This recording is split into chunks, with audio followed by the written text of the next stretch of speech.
పిల్లలు బోల్డ్ ఉన్నాయి ఇందులో చాలా ఉన్నాయి పిల్లలు.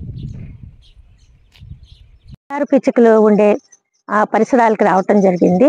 అయితే ఇక్కడ ఉన్నటువంటి ఈ యొక్క వాతావరణంలో చాలా ఈ యొక్క చెట్లు ఉండటం, రెండవది ఏంటంటే ఇక్కడ చాలా మిల్లెట్స్ అనేవి ఈ యొక్క అగ్రికల్చర్ ఫీల్డ్స్ ఉండటం మేము చూస్తున్నాము. అయితే ముఖ్యంగాను ఈ యొక్క ఈత చెట్లని లేదంటే ఈ యొక్క తాటి చెట్లకి అక్కడ ఉన్నటువంటి గోళ్ళని చూసి ఈ యొక్క బంగారు పిచ్చుకలు ఇక్కడ నివాసం ఉన్నదని మేము ఆగి ఇక్కడ వాటిని గురించి మేము చర్చించడం జరిగింది.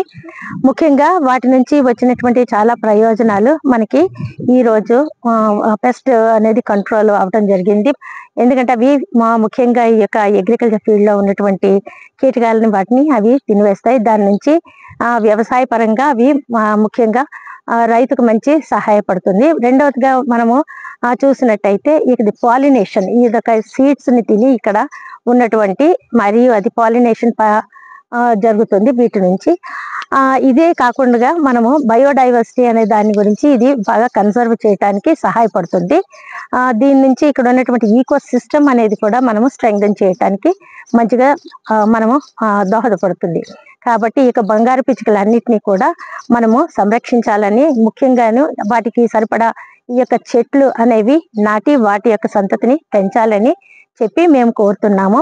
ఈ యొక్క బంగారు పిచ్చుకలన్నిటినీ కూడా మనము కాపాడడానికి మనం అందరూ ముందుకు రావాలని చెప్పి మేము కోరుతున్నాము. ఈరోజు మనం సబ్బవరం మండలం పెద్దనాయుడిపాలెం దగ్గర ఉన్నాము.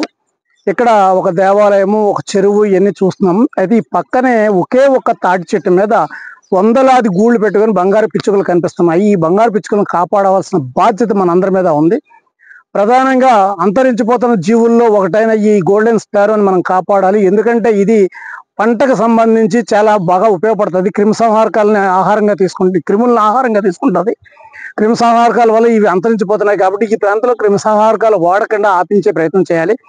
అలాగే ఈ ప్రాంతంలో ఏదైతే ఈ బంగారు పిచ్చుకలు కనిపిస్తుందో దీనికి అవసరమైన గడ్డి పెరిగేలాగా మిగతా చెట్ల మీద కూడా ఈ గూళ్ళు పెట్టుకొని సంతతి పెంచుకోవడానికి అనువుగా ఈ వాతావరణం ఇక్కడ కల్పించాల్సిన అవసరం ఉందని మేము భావిస్తున్నాం.